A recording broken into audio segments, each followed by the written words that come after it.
Assalamualaikum warahmatullahi wabarakatuh.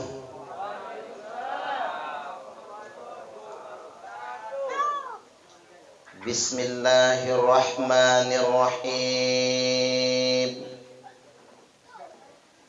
Alhamdulillahilladzi anzala minas samaa'i ma'an fa akhraja bihi minat thamarati rizqan lakum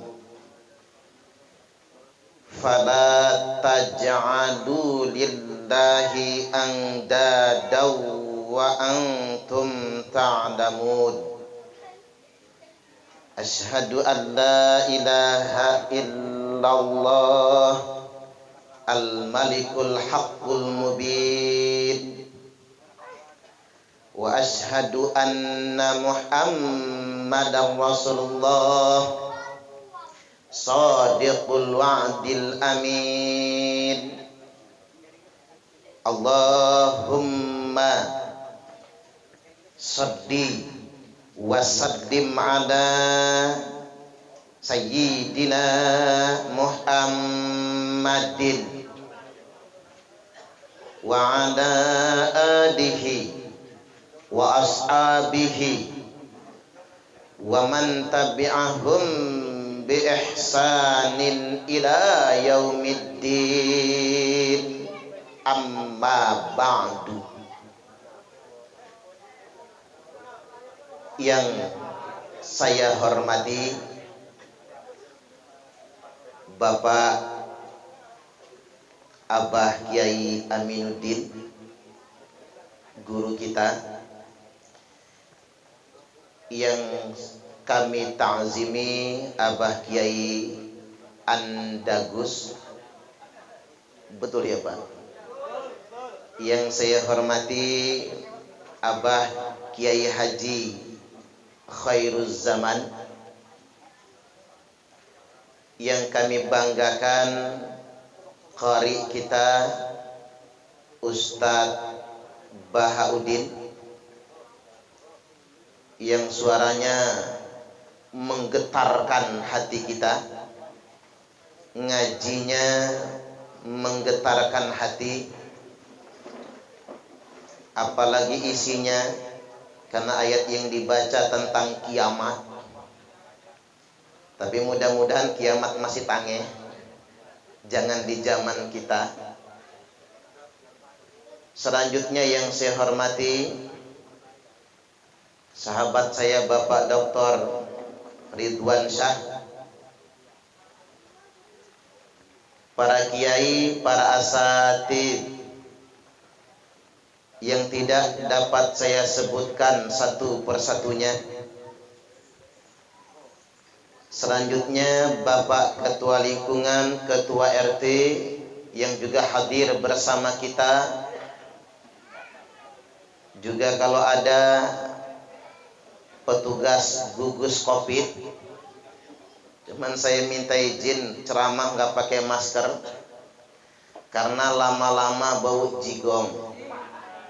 Saya khawatir keracunan jigong saya sendiri. Selanjutnya yang saya hormati bapak-bapak jamaah pengajian haul. Pada kesempatan kali ini kita menghadiri haul yang ke-23. Orang tua kita, sesepuh kita, Abah Kiai Ma'mun bin Amiddin, beserta mendoakan almarhum dan almarhumah yang lainnya. Bapak-bapak, apa kabar? Sehat? Alhamdulillah. Ini hujan turun. Hujan ini tanda berkah dan setidak-tidaknya tanda kiamat masih jauh. Karena ciri kiamat sudah dekat, terjadi kemarau 3 tahun berturut-turut. Tahun pertama dikurangi 1/3 hujan, tahun kedua dikurangi 2/3 hujan, tahun ketiga tidak ada hujan sama sekali. Makanya tidak ada rumput hijau, semua kering, tidak ada yang bisa dimakan. Maka bersyukur kalau sekarang masih ada pisang yang bergelantungan. Silakan Pak diambil sambil dimakan. Ini tanda kita masih subur, kiamat masih tange. Oh masih mentah itu ya? Enggak apa-apa, malah enak itu Pak. Baiklah hadirin wal hadirat, bapak-bapak rahimakumullah, ini malam minggu. Sesuai dengan isi lagu, malam minggu, malam yang panjang, malam yang asik buat pengajian. Masa masih pacaran? Mudah-mudahan kita yang hadir pada kesempatan kali ini berwasilah dengan ngaji kita malam ini. Saya doakan bapak-bapak masuk surga semua, panjang umurnya, sehat badannya, lunas hutangnya, muka-muka cicilan ya Pak, tambah rezekinya, tambah istrinya, amin aja lah. Mak-mak lagi di dalam semua soalnya. Baiklah bapak-bapak rahimakumullah, kenalkan singkat nama saya Suparman Abdul Karim, tinggal di Jalan Durian 1, Kelurahan Waidadi Baru, Sukarame, Bandar Lampung, belakang Bagas Raya. Istri baru 1, pengen nambah tapi belum berani. Anak sudah 2, dan saya di Lembaga Dakwah Nahdlatul Ulama PWNU Provinsi Lampung, dan di Komisi Dakwah. Kalau Pak Ridwan di Komisi Ekonomi kalau tidak salah ya. Kalau saya di Komisi Dakwah Majelis Ulama Indonesia Provinsi Lampung. Terus kalau pengen nonton ceramah saya sering-sering, buka di channel YouTube Ustadz Suparman Abdul Karim, tapi jangan lupa subscribe, nonton sampai selesai biar nggak gagal paham. Karena sudah dapat monetisasi, sudah ada iklannya Pak. Jadi kalau bapak-bapak nonton semua, saya lancar rezekinya itu. Allahumma amin. Baik, pada kesempatan kali ini saya hendak menyampaikan di awal, kita ini masih masa pandemi. Pemerintah menghimbau 3M. Apa 3M itu? Memakai masker, menjaga jarak, dan mencuci tangan. Ya karena pemerintah yang menghimbau ya bagus semua. Cuman saya hendak ingatkan, menghadapi virus ini modal utamanya imunitas, daya tahan tubuh kita sendiri.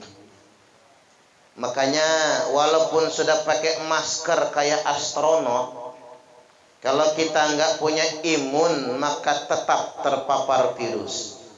Maka kita jaga imunitas, daya tahan tubuh kita, rajin menjaga kesehatan. Dan perlu saya ingatkan, daya tahan tubuh didukung oleh kondisi hati dan pikiran.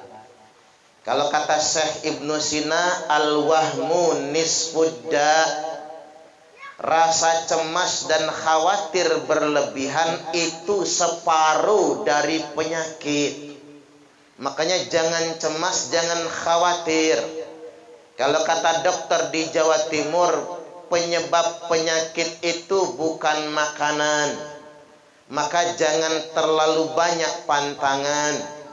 Tapi penyebab penyakit itu pikiran, dan pikiran yang paling membebani adalah cicilan. Setuju gak kira-kira? Maka berhentilah nyicil itu, biar gak cepat mati Pak. Maka kata Nabi, istri-istri di akhir zaman banyak membunuh suaminya. bukan dengan cara meracuninya, tapi dengan cara membebani dengan cicilan. Bapak Ibu hadirin wal hadirat rahimakumullah, walaupun memang yang namanya wabah ini sejak zaman Nabi ada, makanya waspada wajib, takut jangan. Itu namanya panik. Ada jamaah saya gara-gara pandemi berhenti ke masjid. Saya telepon Pak Haji, kok nggak nongol-nongol? Pandemi katanya. Libur dulu ke masjid. Seminggu kemudian istrinya telepon, Ustadz, suami saya meninggal dunia. Nah, mati juga dia ternyata. Apa kena pandemi? Bukan kena COVID, serangan jantung. Gara-gara kegemukan, banyak lemaknya, nggak ada aktivitasnya. Makanya saya ingin tekankan malam ini, kalau kena COVID obatin, kalau mati ajal, nggak kena COVID alhamdulillah. Takut berlebihan jangan, ngelunjak juga jangan. Himbauan pemerintah didengarkan, tapi jangan pula berlebih-lebihan.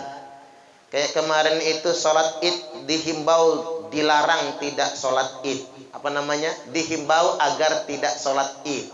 Pasar bejubel sholat id dilarang. Itu kan stres namanya itu, Pak. Enggak pada konteksnya yang demikian rupa itu. Hanya saja memang daripada kita ribut tentang COVID, tentang pandemi, tetap ada dampak dari pandemi ini. Banyak ustadz jobnya jadi sepi. Tuh Ustadz Bahaudin tadi ngeluh, udah lama nggak ngaji katanya. Kalau bisa tiap malam ada haul Pak di Kota Karang ini. Setuju nggak kira-kira? Berproyek-proyek pada nambah. Tapi yang jelas begini. Hadza zamanus sukut waluzumul buyut waridha bil quds ila antamut.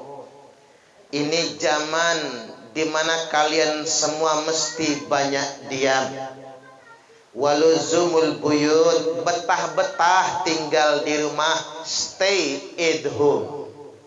Jadi sejak zaman dulu sudah ada stay at home. Tapi stay at home ini nggak boleh lebih dari 3 bulan, kesuwen. Bahaya kalau lebih. Ya gara-gara corona orang pinter bahasa Inggris semua. Diam di rumah, stay at home. Sekolah dari rumah, home schooling. Guru ngajar dari rumah, home teaching. PNS kerja dari rumah, home working. Buruh harian dirumahkan tanpa digaji, home pimpa. Alaihum gambreng. Makanya yang bergaji saatnya berbagi. Yang punya tabungan, ambil tabungan, kasih ke saudara, kasih ke tetangga. Kalau kata Syekh Abdul Qadir Al-Jailani, sesuap nasi yang engkau masukkan ke dalam perut orang yang lapar, itu lebih baik daripada membangun 1000 masjid. Jadi jangan sampai umat Islam ini hilang pedulinya, hilang kepekaan sosialnya. Kita berlomba bikin masjid, berlomba memperbewah masjid, tapi kita lupa dengan tetangga, lupa dengan saudara. Oleh karena itu masa pandemi ini jadi ladang amal buat kita. Yuk kita peduli dengan sesama. Insya Allah. Oke, segitu aja ngomong COVID-nya, gak usah banyak-banyak. Sekarang saya ingin menyampaikan Pak, betapa pentingnya kita mendoakan orang mati. Karena belakangan begini sudah muncul paham-paham baru di Bandar Lampung ini, yang kalau orang mati habis perkara, baca Yasin bid'ah, tahlilan bid'ah. Yang bahaya itu anak-anak kita yang gak mondok. Ini teracuni oleh pikiran yang kayak gini. Orang tua meninggal udah gak mau yasinan. Kalau yang mondok aman Pak anak kita. Tapi kalau yang gak mondok, kan zaman sekarang ini aneh. Banyak orang nggak belajar agama tapi sok berfatwa agama. Kalau kita tanya, lu belajar di mana? Internet. Nanti kalau mati ditanya malaikat, guru kamu siapa? Syekh YouTube al-interneti. Kiainya Kiai Haji Google. Ustadznya Ustadz Facebook LCMA. Nggak bisa dipertanggungjawabkan. Baik, malam ini saya ingin kuatkan apa sih pentingnya kita mendoakan orang wafat. Jadi kita mulai dari keterangan Utsman bin Affan radhiyallahu an. Beliau berkata, kana nabiyyu sallallahu alaihi wasallam idza faragha min dafnil mayyit, bahwasanya Kanjeng Nabi apabila beliau selesai dari menguburkan mayit, waqafa alaih, enggak langsung pulang, tinggal dulu di samping kubur itu. Waqala, kemudian beliau bersabda, manggilin sahabat yang berpencar kumpul di sekeliling kuburan. Beliau bersabda, istaghfiru li akhikum, mintakan ampun untuk saudara muslim kalian yang baru dikubur ini. Wasalulahu bitadbir, mintakan juga untuknya kemantapan. Fa innahul ana yus'al, karena sesungguhnya si ahli kubur ini sedang ditanya, sedang diinterogasi oleh malaikat munkar dan nakir. Hadis ini hadis sahih, tercantum dalam kitab Sunan Abi Dawud, riwayat Imam Abu Dawud, nomor hadis 3221, dan disahihkan dalam kitab Sahih Al-Jami', nomor hadis 945.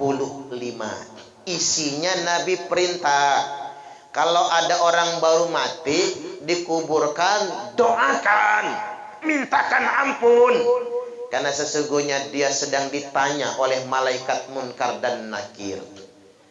Nah, Imam Ahmad bin Hambal alias Imam Hambali ditanya, Syekh, berapa lama orang mati ditanya?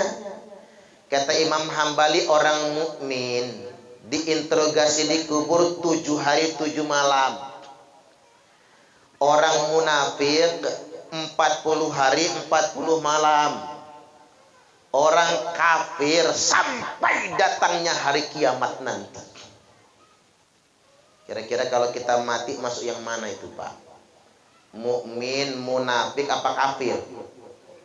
Mukmin dong. Munafik kesuwen, Pak, 40 hari. Apalagi kafir sampai kiamat diinterogasi.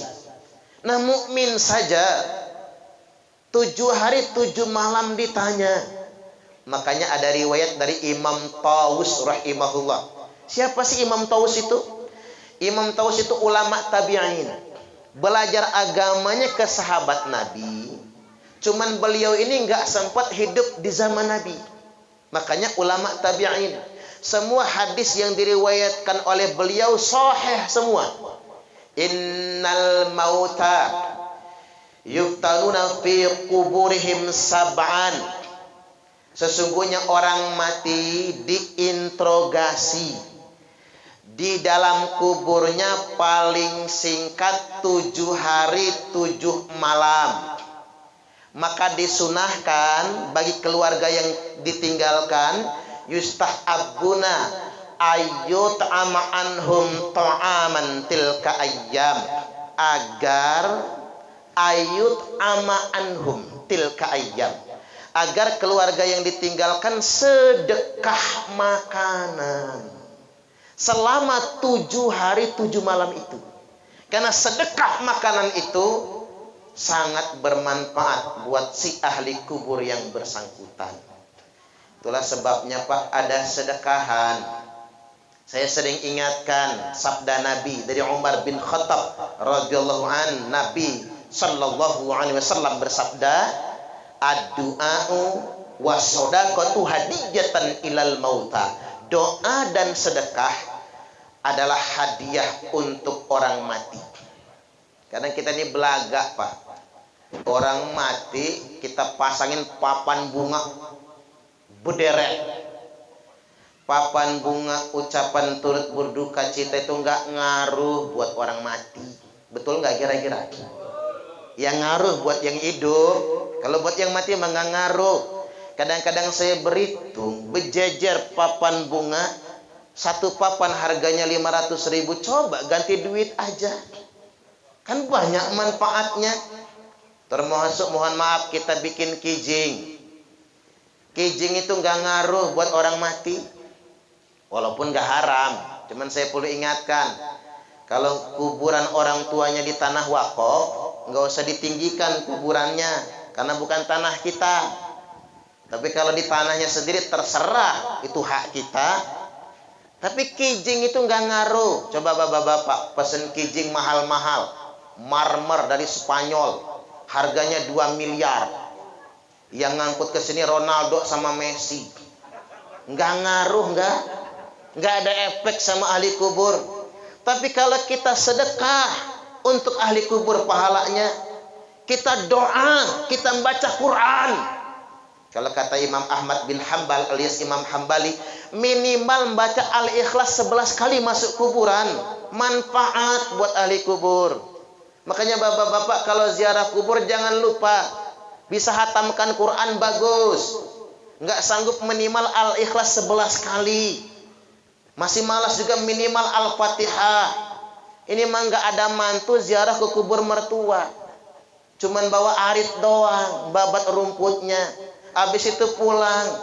Mertua manggil dari dalam kubur, "Hei, mantu sedeng. Gua nggak butuh arit lo. Yang dibutuhkan bacaan Quran kita, doa kita." Jadi balik lagi, doa dan sedekah adalah hadiah terbaik buat orang mati. Makanya malam ini ada sedekahan, mudah-mudahan ini jadi hadiah buat orang tua kita yang sudah wafat meninggal dunia. Allahumma amin. Bil khusus Abah Ma'mun bin Amiddin. Mudah-mudahan beliau mendapatkan kemuliaan di alam barzakh. Allahumma amin. Amin ya rabbal alamin. Balik lagi. Dilanjutkan oleh Umar bin Khattab radhiyallahu anhu. Kata Umar, as-shadaqatu ba'da dafni, sedekah yang dikeluarkan setelah pemakaman itu akan bertahan pahalanya buat ahli kubur hingga 3 hari. Sedekah pada hari yang ketiga akan bertahan buat ahli kubur pahalanya sampai 7 hari. Sedekah pada hari ke-7 akan bertahan pahalanya sampai 25 hari. Di Kota Karang ada nggak selawean? Ada, alhamdulillah. Ini buat nambah-nambah proyek ya Pak ya. Selawean, jangan langsung 40. Sedekah pada hari ke-25 selawe akan bertahan sampai 40 hari. Sedekah pada hari ke-40 akan bertahan sampai 100 hari. Sedekah pada hari ke-100 akan bertahan sampai 1 tahun. Sedekah pada 1 tahun akan bertahan hingga 1000 hari alias 3 tahun. Selanjutnya ngehol saja kita setiap tahunnya. Ini dibahas oleh Al-Imam Jalaluddin As-Suyuti dalam kitab Al-Hawilil Fatawi. Di juz yang kedua halaman 248. Jadi bukan karangan agama lain. Oke, saya mau masuk ke dalil dulu lagi lah. Gak apa-apa yang ngedalil malam ini ya Pak. Biar gak dibid'ah-bid'ahkan sama orang. Jadi begini. Diriwayatkan dari Aisyah Ummul Mukminin radhiyallahu anha. Qalat, beliau berkata, anna rajulan atan nabiyya sallallahu alaihi wasallam. Sesungguhnya ada seorang laki-laki mendatangi Nabi. Dia berkata, "Ya Rasulullah, inna ummi qad uftulitat nafsaha walam tus." Wahai Rasulullah, ibuku mati. Sebelum mati nggak sempat pesan apa-apa, nggak ada omongan, nggak ada wasiatnya. Wa adunnuha law takallamat tasaddaqat. Tapi aku punya pikiran ya Rasul. Seandainya ibuku masih bisa ngomong, mungkin dia ingin sedekah. Iya juga ya Pak. Orang mati tuh kalau masih bisa WA japri dia. Tolong guys sedekah atas nama gua. Seandainya bisa bawa handphone, seandainya dia bisa telepon, bisa pesan minta sedekah. Betul kata Nabi. Maka dia bertanya, apalah ajrun intasoddaqtu anha, apakah mbokku, mamaku bisa mendapatkan pahalanya kalau aku anaknya yang sedekah atas nama dia? Atau bahasa hadis yang lain begini, apa yang tauha intasoddaqtu anha, apakah ibuku dapat manfaat bila aku yang sedekah atas nama dia? Jawab Nabi, na'am tasoddaq anha, ya, sedekahlah atas nama ibumu. Sahih Al-Bukhari nomor hadis 1338 maksud saya, dan di Sahih Muslim 1004. Sahih muttafaqun alaih. Ini sahihnya kelas 1. Ini anna rajulan, sesungguhnya laki-laki. Siapa sih dia? Namanya Sa'ad bin Ubadah radhiyallahu anhu. Lantas Sa'ad bertanya lagi, ayu sedekati afdol ya Rasul? Apa sedekah yang utama ya Rasul? Kata Nabi, saqyul ma, bagikan air minum. Makanya Pak, melarat betul mungkin kita. Enggak keteng air minum jadilah. Beli tripanca. Berapa sih satu kardus isinya tripanca? Apa harganya? 20.000. Duit cepek 5 kardus cukup Pak. Turah-turah banyak sisanya ini. Ustadz, enggak kebeli tripanca, ya sudah air sumur direbus. Tapi kalau bisa ditambahin yang hitam-hitam. Udah dapat yang hitam-hitam itu. Biar nggak ngantuk maksudnya. Karena ada yang ngomong Pak, penangkal corona itu corona juga. Corona, kopi, rokok, nasi. Maka banyakin ngopi, banyakin rokok, banyakin nasi. Mudah-mudahan bebas corona. Allahumma amin. Ustadz, kopi enggak ada, gula enggak kebeli, kompor gas habis. Mau masak air pakai kayu bakar basah semua. Ya sudah, air sumur enggak usah direbus, enggak apa-apa. Masukin teko, tuangin di gelas, tapi jangan ngomong-ngomong. Banyak yang anyang-anyangan nantinya. Yang gak usah ngomong-ngomong, gak jadi penyakit, percayalah sama saya. Asal jangan air laut aja lah Pak. Yang penting dia air tawar. Di Mekah mah air gak direbus. Coba kita di hotel di Mekah, mau ngisi galon, jangan dikira di tempat isi ulang air minum di Mekah mah air keran masukin galon. Karena memang sudah bersih, gak perlu dimasak lagi. Jadi kalau gak mampu gak apa-apa. Ya kata Sa'ad mah, kalau cuman air minum mah sanggup ya Rasul. Lebih daripada air minum apa Pak? It'amut ta'am, hidangkan makanan. Itulah sebabnya saya heran. Di lingkungan saya Pak pernah ada orang takziah, separuh besek ditinggalin, nggak dibawa pulang, karena dianggap haram besekan itu. Saya langsung pegang dada, alhamdulillah. Saya yang ngangkutin pulang tuh besek nantinya. Muat mobil saya. Ya terserah kalau mereka mengharamkannya. Kasihan dia nggak mau makannya, terserah. Jadi begini, kalau kita mampu sedekah makanan. Wong Ja'far radhiyallahu anhu wafat meninggal dunia, istrinya nyembelih kambing kok. Kalau itu haram sudah diharamkan oleh Nabi. Kalau itu bid'ah sudah dibid'ahkan oleh Nabi. Ada yang nanya sama saya, Ustadz pernah nggak Nabi nyembelih kambing atau kebo untuk yang meninggal dunia? Pernah. Hadis Sahih Muslim, nomor hadisnya 4464. Lo kok apal nomornya? Baru tak apalin tadi itu Pak. Tak lihat di HP saya ini, apal saya nomornya. Kalau lupa tak apalin lagi, lupa tak apalin lagi. Karena Nabi sallallahu alaihi wasallam idza dhabaha syata, bahwasanya Nabi beliau nyembelih seekor kambing yang gede, fayaqul, lantas beliau bersabda, fa arsilu biha ila asdiqai Khadijah. Nyembelih kambing, Pahalanya buat siapa? Khadijah yang sudah wafat meninggal dunia. Sedekahkan, bagi-bagikan kepada tetangga, karib kerabat. Yang pahalanya buat Khadijah yang sudah wafat meninggal dunia. Sahih Muslim, Nabi yang lakukan. Makanya kebiasaan orang menggala, Pak, tulang bawang. Kalau kakek meninggal, yai, siti, sidi, akas, tombai meninggal dunia, nyembelih kebo. Nggak apa-apa. Kalau memang mampu nggak jadi masalah. Nah yang nggak boleh itu maksa. Gara-gara besekan rumah kegade, kebon kejual, jangan maksa namanya. Itu kalau kata orang dulu apa, besar pasak daripada tiang. Kalau kata orang Jaseng apa Pak, biar tekor asal kesohor, jangan.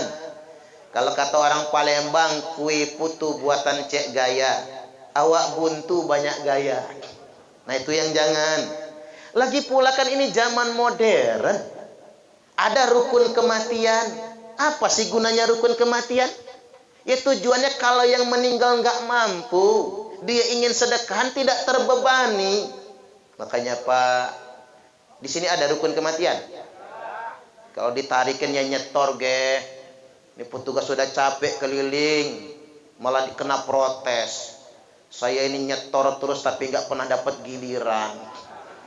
Ya minta sama malaikat Israel. Ya di sini berapa sebulannya rukun kematian? Ya 3.000, murah Pak.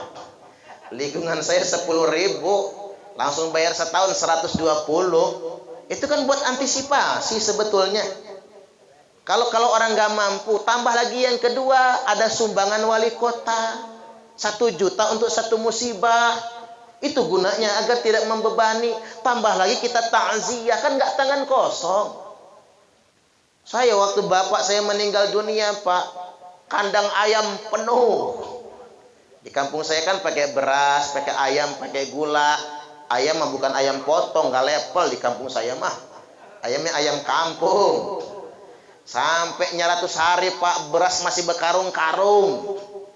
Makanya kita nyumbang. Ini mah enggak nyumbang cuma 2.000, ketiban takziah pengen bawa besek. Kata malaikat malu-maluin lu ini. Apalagi musim pilkada, pilek Pak, banyak caleg yang datang, nyumbang juga. Saya jangan kayak caleg di lingkungan saya lah. Nyumbang karpet masjid, begitu enggak terpilih karpetnya disita kembali. Jangan sampai sedemikian rupa, buruk siku katanya kalau begitu. Balik lagi bahwasanya ada rukun kematian, ada sumbangan dan lain sebagainya, itu untuk antisipasi. Kalau orang yang nggak mampu, dan jangan memaksakan kehendak. Tapi kalau yang mampu pengen sedekah ya silahkan. Saya pernah ceramah di Pahoman. Yang mati itu mantan bupati, jangan matilah, meninggal dunia ya. Yang meninggal dunia itu mantan bupati. Semua yang takziah dikasih terjemah Majmu' Syarif. Kan tebel itu Pak kalau terjemah ya. Harganya mahal. Sampulnya saja pakai kelambuan. Lengkap, udah kulitnya tebal dikasih kelambu juga. Semua yang takziah dikasih besek double. Biasanya yang double yang mimpin tahlil aja kan. Ini semua. Yang mimpin tahlil jadi triple dia. Dikasih sarung sama sajadah. Ibu-ibunya dikasih telepung sama kerudung. Begitu ngantri pulang, semua yang takziah diamplopin. Subhanallah. Saya langsung ngebatin, yang takziah saja diamplopin. Apalagi saya yang ceramah ini. Iya juga ya. Nggak jadi masalah karena mampu. Mantan bupati dan belum pernah ditangkap KPK. Artinya belum bangkrut dia. Silakan dia ingin sedekah. Berdasarkan kelonggaran dan kelebihan kemampuannya. Itu sangat bermanfaat buat yang wafat meninggal dunia. Ini bagi yang mau mengamalkan. Yang nggak mau mengamalkan terserah, kita nggak maksa. Tapi jangan usil. Kayak di media sosial ada tulisan di Facebook begini. Ahli kubur disiksa gara-gara tahlilan keluarganya. Masya Allah. Ini yang payah kalau sumbu pendek Pak. Cuman baca judul doang, akhirnya berhenti tahlilan. takut keluarganya disiksa. Begitu saya baca, nggak ada satupun dalilnya. Ternyata hadis yang dikutip, innal mayyita yu'adzabu bimaniha anai. Itu dalilnya, bukan tahlilan. Sesungguhnya mayit dikubur disiksa gara-gara ratapan keluarganya atasnya. Apa itu ratapan? Kata Imam Nawawi, ratapan itu menggunting rambut secara acak, menampar-nampar muka, merobek-robek pakaian. Perasaan nggak ada orang tahlilan menampar-nampar muka, mencukur rambutnya atau merobek-robek pakaian. Makanya hati-hati. Kalau nerima informasi harus dilihat dulu, baca secara mendetil. Banyak orang gampang membuat kesimpulan. Tapi terserah mereka.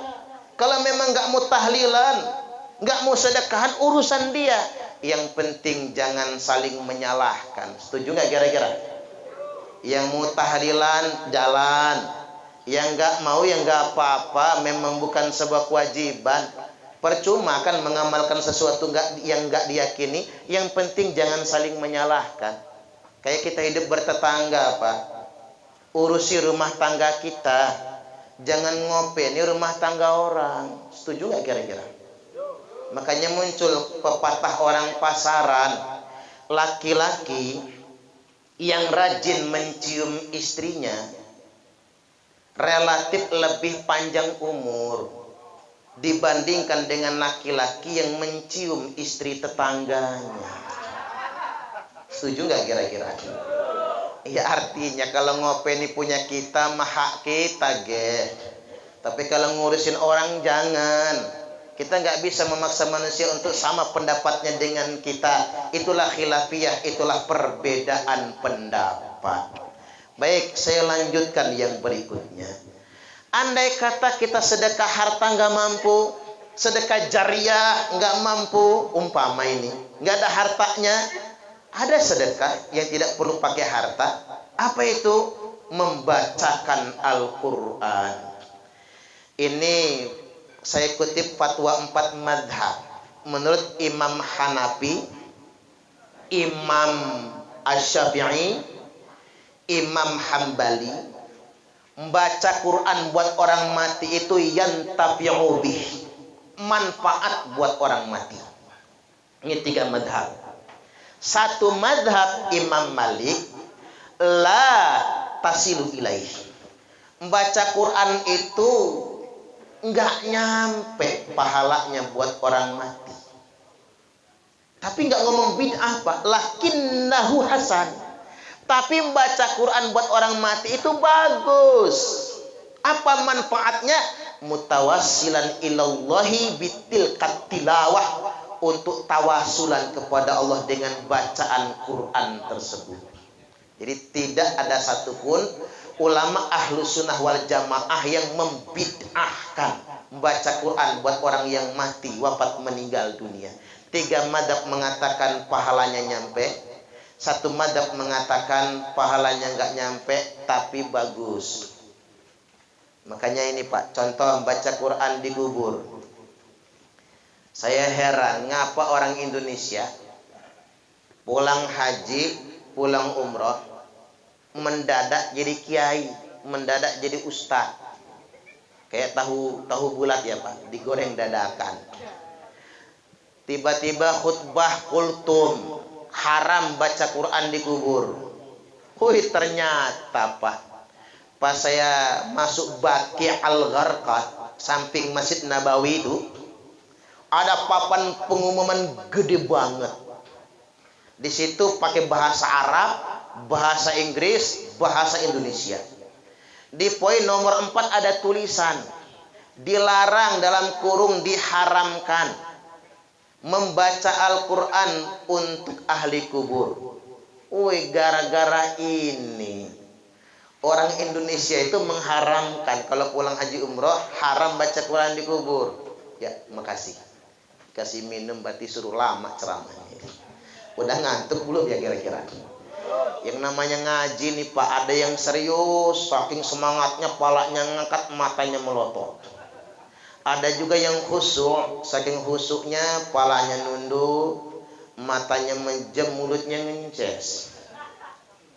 Tadi Abah Khairul Zaman pesan ceramahnya sebentar aja, minimal 2 jam. Kesuwen itu mah. Cuman saya ingat Pak, ada cerita kiai ceramah kelamaan. Jadi jamaah kan kesel, nekuk salah, selonjor salah, duduk salah, berdiri salah, sudah kelamaan, pegal. Akhirnya jamaah pulang masing-masing, ditinggalkan yang ceramah. Tinggal sisa anak muda duduk paling depan. Kata Pak Kiai, hebat lu ya. Yang lain pulang duluan, lu nungguin ceramah betah.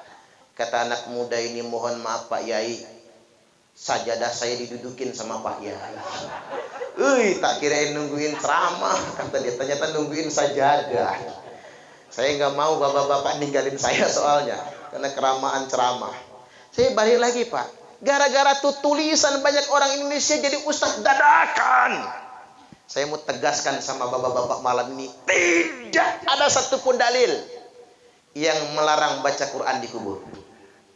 Tak ulang lagi, tidak ada satupun dalil. Kita masukin YouTube ini Pak. Karena ngapa? Saya sudah tanya sama yang suka membid'ah-bid'ahkan itu.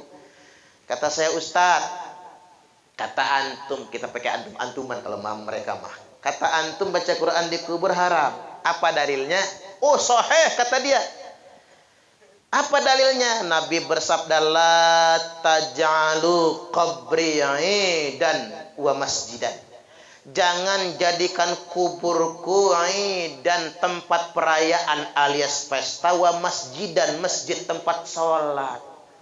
Ya iyalah kata saya, masa iya dong. Itu mah bukan dalil larangan baca Quran di kubur. Itu larangan dan pesta di makam. Kira-kira boleh nggak Pak kita ngundang trio macan di kuburan? Suruh nyanyi iwak peyek nasi jago. Awas. Karena kutuk kita sama ahli kubur. Artinya berpesta, bersenang-senang, walimah di makam. Berpesta di makam. Umpama bukannya ke laut malah ke makam, makam-makannya. Kecuali yang gali kuburan ya Pak, boleh. Penggali kuburan nggak dikasih makan, kelenger lah. Artinya bersenang-senang di kubur, wa masjidan, dan menjadikan kubur sebagai masjid. Apa maksudnya? Zuhur dan bukannya ke masjid, malah ke kuburan. Kemana Kang? Sholat. Di mana? Di kuburan. Dah boleh. Sholatnya masih di masjid. Kecuali antara makom dengan masjid ada batasnya. Di samping masjid, di depan masjid, di belakang masjid boleh semua. Kan ada Pak yang mengharamkan sholat di masjid yang ada kuburan. Padahal boleh. Yang salah itu sholat di makam, ngegelar sajadah di atas kuburan. Tapi kalau dengan makom, antara dengan makom dengan masjid itu ada garis batasnya, tidak masalah. Masjid Nabawi, makom Nabi Sallallahu Alaihi Wasallam, makom Abu Bakar dan Umar radhiyallahu anhuma, di dalam masjid boleh sholat di situ, nggak haram. Tiba-tiba orang Wahabi mengharam-haramkan kuburan dalam masjid, mengharam-haramkan sholat di masjid area makam para wali songo. Kebablasan. Dia nggak tahu kalau makam Nabi di dalam masjid. Itu bukan dalil larangan baca Quran di kubur. Nah, ada hadis sahih begini. Sahabat bikin tenda biar hujan nggak kehujanan, panas nggak kepanasan, baca Quran. Tapi dia nggak sadar kalau itu pemakaman. Setelah dia sadar, dia membaca surah Al-Mulk. Kemudian dia mencari Rasul, ya Rasulullah, halak tuh celaka saya. Ngapa kata Nabi? Saya ini membaca Quran di kubur. Tapi saya nggak sadar kalau itu pemakaman. Apa kafarat penebus dosa bagi saya? Karena saya sudah membaca Quran di kubur. Jawab Nabi, balik maning. Pulang kamu ke kuburan tadi. Lanjutkan bacaan Quranmu sampai selesai. Karena bacaanmu mendatangkan ketenangan dan keselamatan bagi semua ahli kubur yang ada di sana. Subhanallah. Sunan Tirmidzi di juz yang kelima halaman 289 bi isnadin hasanin sahihin, dengan isnad yang hasan sahih. Tuh jelas dalilnya. Kita punya dalil baca Quran di kubur. Nah mereka nggak punya dalil.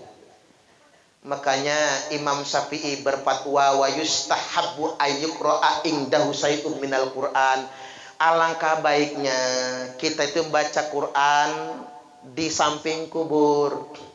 Wa in khatamul Qur'ana kana hasana, dan apabila dihatamkan Quran semua itu lebih baik lagi. Hataman Quran di samping kubur. Makanya Pak, para santri hataman Quran 40 hari 40 malam, 100 hari di kubur kiainya. Subhanallah. Itu karena sangat mendatangkan manfaat. Ya, kalau Quran 30 juz kepanjangan baca Yasin. Nah, bentar. Ada yang jepret ya?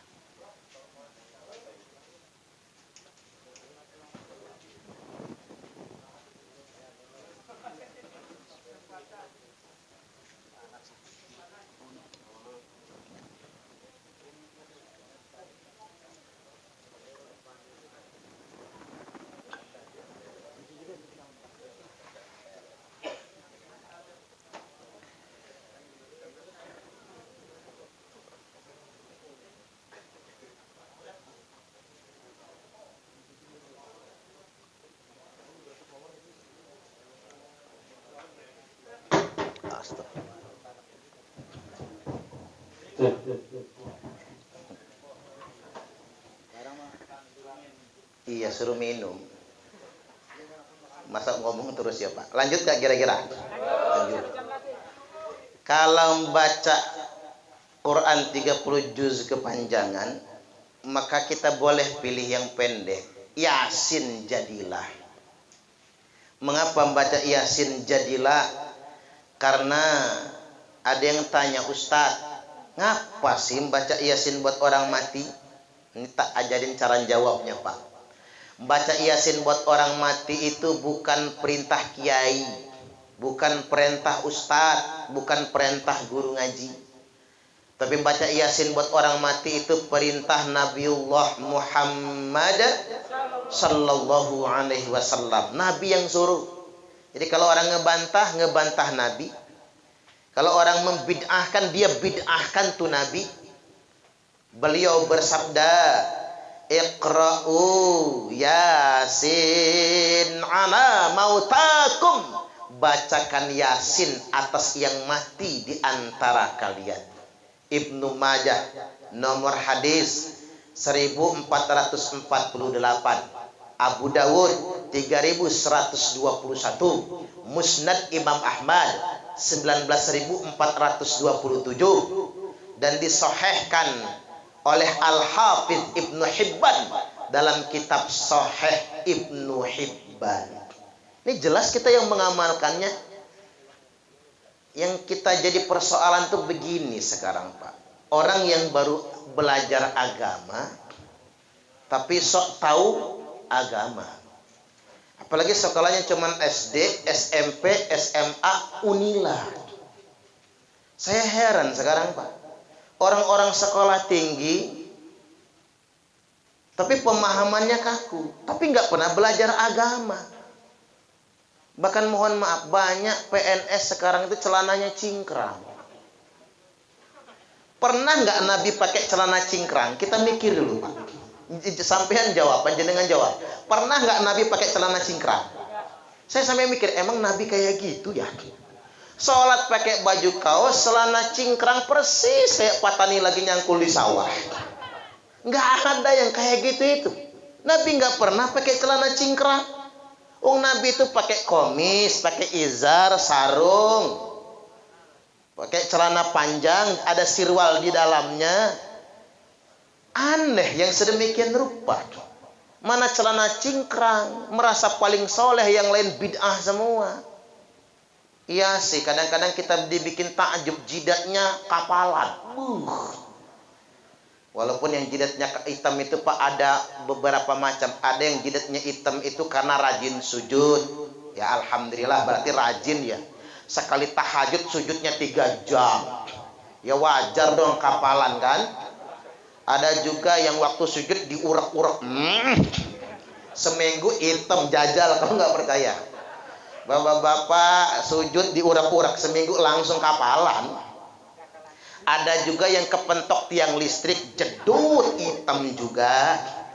Ada yang karena ketahuan istrinya selingkuh diketok pakai wajan celenting hitam juga. Ada juga yang disedot pakai alat bekam ya hitam juga. Ya bukan ukuran itu, bukan ukuran. Ini perlu saya tegaskan bahwasanya orang yang baru sedikit tahu tapi sok tahu. Tahu sedikit listrik ngotak-ngatik, awas kesetrum. Bisa nyupir dikit Pak, ngebut nomor. Sama kayak agama, tahu cuman kulitnya udah berani berfatwa. Bahaya. Makanya ada cerita Mukidi. Tahu Mukidi enggak sih? Ya biar nggak terlalu serius ngajinya. Mukidi orang desa merantau ke kota. Sampai di kota Mukidi kaget, Masya Allah, di kota gedungnya gede-gede, nggak kayak di kampung rumah kecil-kecil. Begitu Mukidi lewat kantor bank, di kaca bank ada tulisannya open. Mukidi kaget, Masya Allah, open gede tenan. Nek opennya sakmene koyo opo bolune. Pikir Mukidi begitu Pak, pikirnya open bininya di kampung bisa dijinjing kemana-mana. Nah di kota gedungnya gede banget. Serakah orang kota ini, pikir Mukidi. Lagi melototin tulisan open itu ada turis bule yang dari luar negeri tuh mau masuk bank. Sama Mukidi dipanggil, Mas, ojo melebu, iku open. Bulenya noleh, ngomong apa lah orang itu. Masuk aja dia. Sama Mukidi ditungguin, pengen tahu keluarnya jadi apa tuh orang. Setengah jam kemudian keluar, tapi bukan bule yang tadi. Yang keluar negro yang dari Afrika. Begitu keluar panik Mukidi, welah dalah mas, wis tak kandani mau gosong awakmu. Oi Mukidi, itu bahaya memang. Sedikit tahu tapi sok tahu. Orang pang-pang nak cenah, udah kayak hebat dia sendiri, itu yang jangan. Kalau kita mau belajar alangkah luasnya ilmu pengetahuan ini, hati-hati pokoknya kita. Jangan jadi sumbu pendek lah. Jangan gampang tersuluh. Hati-hati belajar agama Pak, apalagi yang nyumput-nyumput. Sekarang ini banyak pengajian nyanyi lagu Indonesia Raya saja haram. Hormat bendera diharamkan. Itu bahaya tuh, bibit tuh. Itu yang akan memecah belah bangsa kita, negara kesatuan Republik Indonesia. Maka hati-hati anak kita kalau ngaji. Saya pakai prinsip sederhana di Ahlus Sunnah wal Jamaah, beda boleh, tapi nggak perlu kita mengingkari orang dengan sampai mengkafir-kafirkannya. Nggak perlu kita merasa paling benar sendiri. Kita belajar bijaksana. Makanya kalau kata kakek saya, jadi orang beriman wajib, merasa paling beriman jelek. Jadi orang baik itu wajib, merasa paling baik jelek. Jadi orang yang bertakwa itu wajib, merasa paling bertakwa jelek. Jadi orang pintar itu bagus, merasa paling pintar jelek. Karena kalau kita merasa paling beriman, kita mudah mengkafirkan orang. Kalau kita merasa paling sunnah, kita akan membid'ahkan orang. Kalau kita merasa paling pintar, kita ngoblok-ngoblokin orang. Kalau kita merasa paling sunnah, kita akan bid'ahkan orang. Makanya ada cerita, anekdot lagi nih. Ada tukang cukur. Maaf, ada tukang cukur nggak di sini nih? Ada ya. Ada tukang cukur, lagi nyukur rambut, dia ngomong sama yang dicukur, Pak, mau tahu nggak apaan? Anak paling goblok. Lu mana anaknya? Tuh di luar. Bejo namanya. Ada Pak Bejo nggak sih Pak? Enggak ada ya, mudah-mudahan nggak ada ya. Jangan tersinggung kalau ada mah. Bejo namanya, masih anak. Lo tahu Bejo anak paling goblok? Kata tukang cukur, tiap hari gua tes, Bejo goblok terus. Emang lo ngetesnya kayak mana? Yuk kita tes lagi untuk membuktikan Bejo masih goblok. Panggil Jo sini, masuk Bejo. Ada apa Mang? Sama tukang cukur ditawarkan, di tangan kanan uang 5.000, di tangan kirinya uang 1.000. Milih Jo, kata tukang cukur. Sama Bejo dipilih yang 1.000, bukan yang 5.000. Menang tukang cukur. Sambil nyengir dia ngomong, kan Bejo masih goblok kata dia. Ada yang 5.000 tapi dia pilih yang 1.000. Pikir yang dicukur, iya juga ya. Selesai cukur rambut dia keluar ketemu bejo. Tadi, Jok sini dulu kata yang dicukur. Ada apa Om? Ini sebenarnya duit berapa? 5.000 Om. Nah yang ini 1.000. Gede yang mana Jok? Ya gedean yang 5.000 lah Om. Kata dia, masa gedean yang 1.000? Loh kok lo tahu Jok? Tadi ngapain pilih yang 1.000 bukan yang 5.000? Bejo ketawa. Kata Bejo, oi Om, kalau gua pilih yang 5.000, berhenti mamang tukang cukur itu ngetesin saya. Tapi kalau saya pilih yang 1.000, tiap hari gua dites. Mending saya dapat 1.000, yang penting tiap hari. Daripada 5.000 tapi sekali. Kata yang dicukur, Pak, oh yang goblok tukang cukur, bukan Bejo taunya. Nah hidup itu begitu Pak. Teriak-teriak orang kafir, kita yang kafir nantinya. Ya, makanya kita nggak boleh dalam akidah ahlu sunnah wal jamaah, jangan mengkafir-kafirkan orang. Beda pendapat itu wajar, silakan. Karena itulah bibit perpecahan, bibit permusuhan. Makanya Timur Tengah perang terus. Gara-gara yang suka mengkafir-kafirkan ini. Biarkan itu perbedaan pendapat. Nah kita jelas ada hujahnya. Para kiai kita, para ulama mengajar kepada kita, nggak mungkin menyesatkan kita semua. Nah kalau Yasin yang 83 ayat juga masih kepanjangan, saya kasih yang agak males inilah. Membaca Al-Fatihah jadilah. Di tafsir Ibnu Katsir itu ada kutipan, Al-Hafiz Ibnu Katsir mengutip hadis Nabi tentang surah Al-Fatihah. Dikutip di situ apa kalimatnya? Afdhalul dzikri la ilaha illallah. Di hadis ini tidak pakai fa'lam annahu. Di hadis yang lain pakai fa'lam annahu la ilaha illallah. Tapi di hadis ini afdhalul dzikri la ilaha illallah wa afdhalud du'a ilhamdulillah ayil Fatihah.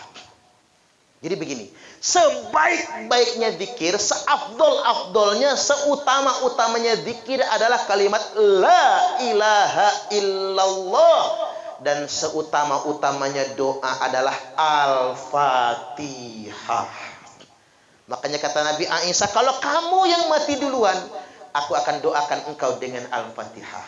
Makanya baca Fatihah jadilah kalau malas betul. Apalagi ada keterangan Al-Fatihatu lima quri'at lahu. Al-Fatihah tergantung niat yang membaca. Al-Fatihah dibacakan buat orang mati, bagus. Al-Fatihah dibacakan buat yang sedang sakit, bagus. Al-Fatihah dibacakan buat yang lagi berangkat haji umroh, bagus. Al-Fatihah dibacakan buat yang sedang kesurupan, bagus. Cuman payah sekarang Pak, jinnya pintar-pintar. Dibacain ayat kursi, jinnya malah hafal, lebih fasih dari ustadznya. Dibacain Yasin gak mempan, malah jinnya nantang. Gua gak takut sama ustadz, gua takutnya sama tukang permak lepis. Karena ada tulisannya permak jin segala jenis. Iya juga, makanya tukang jahit lebih ditakuti daripada ustadz kiai. Jin lebih takut, makanya tukang jahit harus dilestarikan ya Pak. Buka permak jin segala jenis ini. Balik lagi, Al-Fatihah dibacakan buat ruqyah, bagus. Al-Fatihah dibacakan buat doa orang sakit, bagus. Al-Fatihah dibacakan buat anak kita biar betah mondok, bagus Pak. Punya anak merantau kuliah di Jogja, umpama takut dia pacaran, takut dia narkoba, enggak guna kita telepon tiap jam, dia pintar bohong. Bacakan Fatihah rajin-rajin, insya Allah dia selamat. Al-Fatihah dibacakan buat laki-laki hidung belang mata keranjang, bagus.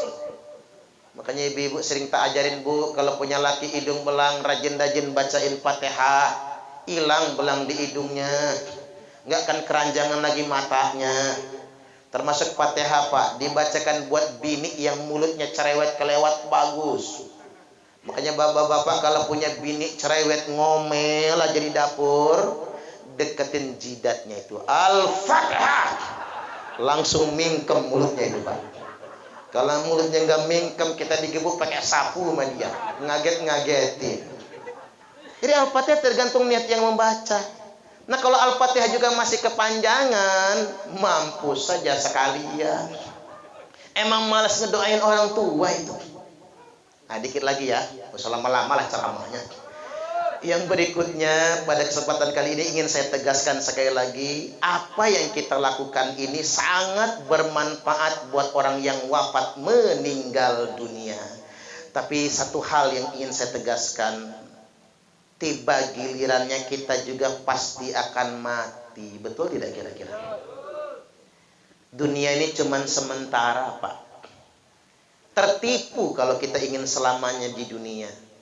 Makanya wajar, Pak. Saya senang dengan orang Indonesia. Orang Indonesia itu santai. Sudah dapat hasil ya sudah, nggak ngoyo, Pak. Kita nggak perlu berlebih betul, karena memang dunia ini sementara. Akhirat yang kekal abadi selama-lamanya. Tertipu kalau kita ingin hidup lama. Usia umatku itu kata Nabi baina sittin wa sab'in, antaranya 60 ke 70 tahun mati. Ada nggak di sini yang sudah 60 tahun ke atas? Wah, nggak lama lagi itu. Pasti mati, percayalah sama saya. Nggak lama. Itulah ngapa kita nih kuping dibikin budak, gigi dibikin ompong, biar nggak betah di dunia ini. Karena dunia bukan tempat tinggal kita. Ad-dunya sijnul mu'min. Dunia ini penjaranya orang beriman. Jadi jangan jadikan dunia sebagai surga. Salah. Dunia ini penjara bagi orang mukmin. Jangan jadikan surga buat kita semua. Makanya Pak, ceramah sama orang di penjara lebih enak daripada ceramah sama orang yang merasa merdeka. Mengapa? Saya dulu waktu dijadwal ceramah di penjara takut narapidananya tersinggung, saya dikeroyok. Remek saya. Ternyata Pak, menceramahi narapidana paling enak. Karena mereka sudah divonis hakim, ada di titik terendah dalam kehidupan, terpenjarakan, apapun ceramah kita pasti didengar oleh mereka. Apalagi ceramah di LP wanita. Cewek semua Pak. Diceramain dari awal sampai akhir, nggak ada yang ngantuk, malah matanya mendelik semua. Saya tanya ibu-ibu, mbak-mbak, ngapa matanya melotot semua? Mohon maaf Pak Ustadz, kami di sini jarang lihat laki-laki. Sekali ngeliat ya Pak Ustadz, pede banget, saya tambah semangat ceramahnya. Paling enak ceramah di penjara. Nah paling gak enak Pak, saya kasih tahu, ceramah sama 3 golongan manusia. Paling gak enak. 1, ceramah di depan pejabat yang lagi sombong-sombongnya. Selip dikit tersinggung Pak, marah dia. Enggak sama kita, sama ajudannya kena marah. Ustadz, ceramah nanti jangan kayak gitu lagi ya. Ngapa kata saya? Saya kena marah sama bos tuh kan. Pejabat lagi sombong-sombongnya, susah diceramahin. Yang nomor 2, ceramah depan orang kaya yang lagi songong-songongnya. Nggak bisa. Saya pernah ceramah di hotel, buka bersama pengusaha. Nama organisasinya nggak usah disebut Pak, ini mau direkam soalnya. Masuk YouTube. Ceramah di hotel, orang sugih, pengusaha semua, nggak ada yang ngedengerin Pak. Diajak serius, nggak open. Diajak ketawa, begitu saya ngelucu, nggak ada yang ketawa. Bulu kuduk saya langsung merinding gitu Pak. Ngelihat jam kok masih lama berbukanya ini ya. Nggak enak. Karena ngapa? Mereka fokus dengan profit mereka. Ngomongin keuntungan mereka. Nggak laku ceramah kita. Yang nomor 3, yang nggak enak, nyeramahin orang gila. Saya pernah diundang rumah sakit jiwa, moh kata saya ikut gila nantinya. Ngapain nyeramahin orang gila? Orang gila sama diruqyah, bukan diceramahin, nggak guna. Makanya ada cerita, ada orang mau korban kambing hari raya korban, ngegeret kambing ke tempat penjagalan. Di jalan papasan sama orang gila yang lagi telanjang itu. Orang gila sambil garuk-garuk kepala komentar, hari gini jalan-jalan bawa monyet. Kata yang waras, lo memang sedeng ya kata dia. Ini bukan monyet, kambing tahu. Apa jawab orang gila? Idi, siapa yang ngomong sama elu? Gua kan ngomong sama kambing elu kata dia. Allahu Akbar. Makanya Pak, ngeladen orang gila tambah gila katanya. Ngeladen orang sinting, kita yang sinting jadinya. Itu paling gak enak. Makanya bapak-bapak, kita belajarlah di dunia ini. Susah kita, ujian berat kita. Memang dunia sijnul mu'min. Dunia ini penjaranya bagi orang beriman. Dunia memang untuk sementara. Tertipu kalau kita ingin hidup selamanya. Cobalah kalau kata Khairil Anwar, saya ingin hidup 1000 tahun lagi. Nggak bisa. Gimana caranya? Dia aja cepat mati yang ngomong begitu. Belum nyampe 40 tahun sudah meninggal dunia. Kita mah nggak bisa. Jajal bapak-bapak umur 100 tahun. Kuping budak, mata rabun, gigi ompong, stroke, bengek, bocor, kelep, prostat. Jajal gitu Pak. Pakai pempes saja. Mantu ngurus, mantu jijik. Anak ngurus bosan. Bini ngurus akhirnya juga bosan. Apalagi punya laki stroke, bengek, prostat, cerewet. Bini telat ngambil anduk marah. Istri telat bikin teh marah. Istri sambil ngaduk teh ngebatin. Kapan matinya orang satu ini? Repot ngurusnya. Makanya bapak-bapak umur jangan kepanjangan, guys. Jangan kepanjangan, gak enak. Yang ngurus sebel sama kita. Saya pernah ditelepon suruh ngurukyah di rumah sakit Geraha Husada. Habis ngurukyah, besoknya paginya anaknya telepon, Ustadz, habis dirukyah kok bapak saya nggak mati-mati. Loh ngomong gak Bu, kalau rukyahnya nyuruh cepat mati, kata saya. Ibu nggak ngomong sih, kata saya. Kok tega banget ya Pak, repot ngurus orang tua. 3 hari kemudian meninggal betul bapaknya. Salah dia WA-nya. Alhamdulillah Ustadz, bapak saya sudah meninggal. Ibu kata saya jangan alhamdulillah, kalimatnya inna lillahi wa inna ilaihi raji'un. Payah tuh orang. Emang di Arab-Arab matinya. Makanya saya berdoalah buat kita semua yang hadir di sini, mudah-mudahan di masa tua kita tidak dikasih penyakit yang parah. Allahumma amin. Agar tidak merepotkan orang lain. Kita semua pasti akan mati. Pilihan kita dalam hidup ini bukan lari dari kematian. Tapi pilihan kita hidup ini adalah mati husnul khotimah. Tujuh gak kira-kira? Minta waktu dikit lagi ya Pak Agung.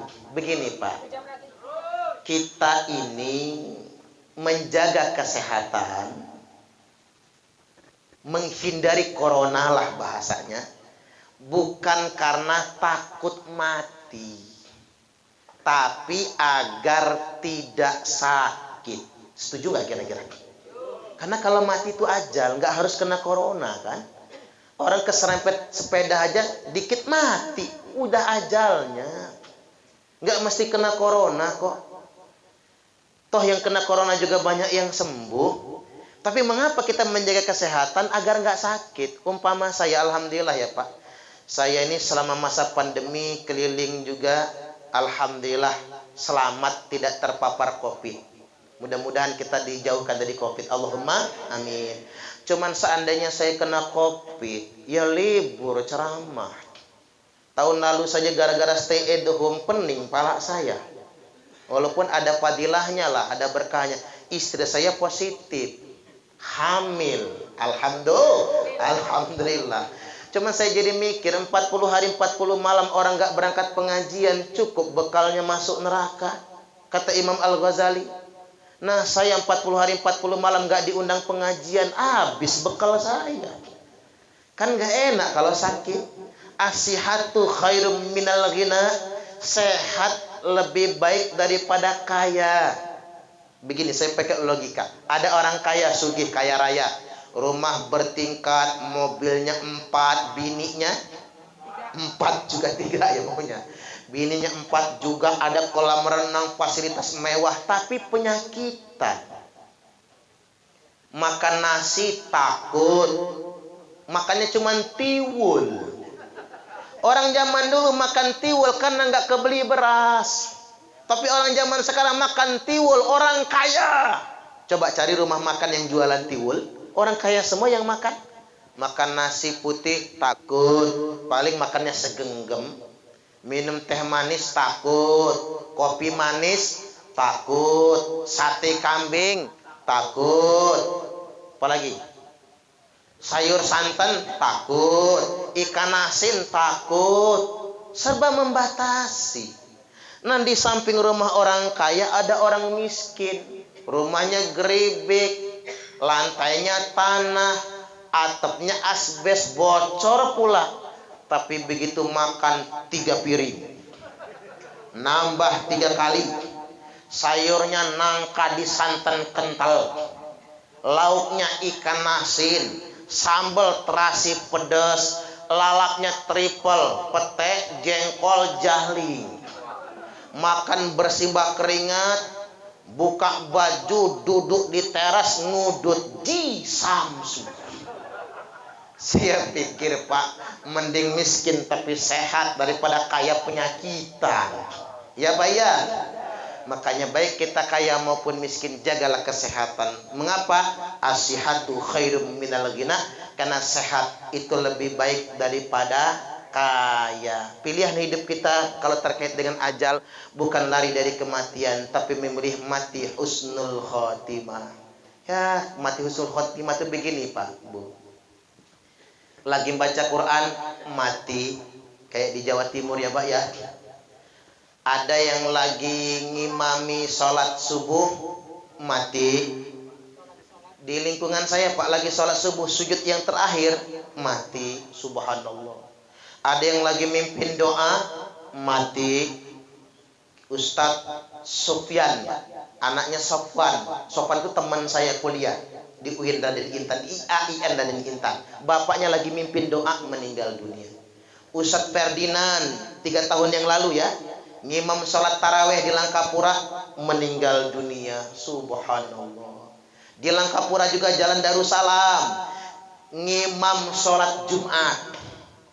Habis khutbah Jumat, ngimam sholat Jumat. Rakaat pertama panjang bacaannya Sabbihisma rabbikal a'la. Rakaat kedua cuman qul huwallahu ahad, Allahus samad, ambruk wafat meninggal dunia.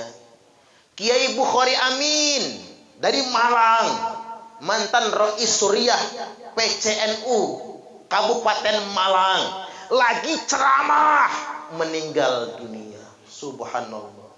Saya mau lagi ceramah mati, tapi jangan sekarang ya Pak ya. Istri saya masih muda, kawin lagi dia Pak. Bahaya kalau sekarang mah. Itu husnul khotimah. Ya kalau nggak bisa husnul khotimah kayak gitu, minimal kita mati sudah dalam keadaan bertaubat kepada Allah. Mengapa dalam keadaan sudah bertaubat? Saya mau closing di titik ini. Jadi begini Pak, Nabi pernah minta sama Allah, ya Allah, terimalah taubat umatku. Kata Allah, ku terima taubat umatmu Muhammad kalau dia bertobat setahun sebelum ajal. Nabi langsung berebes Pak, nangis, ya Allah, kalau itu takdirmu umatku pasti masuk neraka semua. Ya sudah kata Allah, setengah tahun. Ya kalau bisa jangan kata Nabi, kalau bahasa kitanya. Karena ada di antara umatku ya Allah yang sebulan lagi mau mati baru tobat dia. Baik kata Allah, ku terima taubat umatmu kalau mereka bertobat sebulan sebelum ajalnya. Kalau bisa jangan ya Allah kata Nabi, karena ada umatku seminggu lagi mau mati baru tobat. Orang Kota Karang itu ya Pak ya, nggak tahu yang sebelah mana. Seminggu mau mati baru tobat. Kalau begitu kata Allah, ku terima taubat umatmu kalau mereka bertobat seminggu sebelum ajalnya. Ya Allah, kalau bisa jangan kata Nabi. Karena ada di antara umatku itu yang sehari lagi mau mati baru tobat. Akan ceramah malam ini, besok mati Pak ternyata. Kalau begitu kata Allah, ku terima taubat umatmu. Taubatnya sehari sebelum ajal. Kata Nabi, ya Allah, boleh nggak minta sekali lagi? Habis ini saya tidak akan minta lagi. Mohon ya Allah pepetkan lagi. Baik kata Allah, ini permintaanmu yang terakhir. Kamu tidak boleh minta nawar lagi. Ku terima taubat umatmu Muhammad. Selama nyawanya belum sampai di tenggorokan. Oi, nangis Nabi Pak. Saking terharu, saking bangganya. Nabi langsung pamer di hadapan para sahabat. Apa kata Nabi? Innallaha yaqbalu taubatal abdi ma lam yugharghir. Sesungguhnya Allah akan tetap menerima taubat hambanya selama nyawanya belum mendesak-desak di tenggorokan. Maha baik Allah yang selama ini kita sembah Pak. Tidak ada kata terlambat untuk bertobat. Mudah-mudahan semua umat Islam termasuk kita semua masuk surga. Allahumma amin. Demikian dari saya, kurang lebihnya mohon maaf dan kepada Allah Ta'ala mohon ampun. Kalau ada sumur di ladang, bolehlah kita menumpang mandi.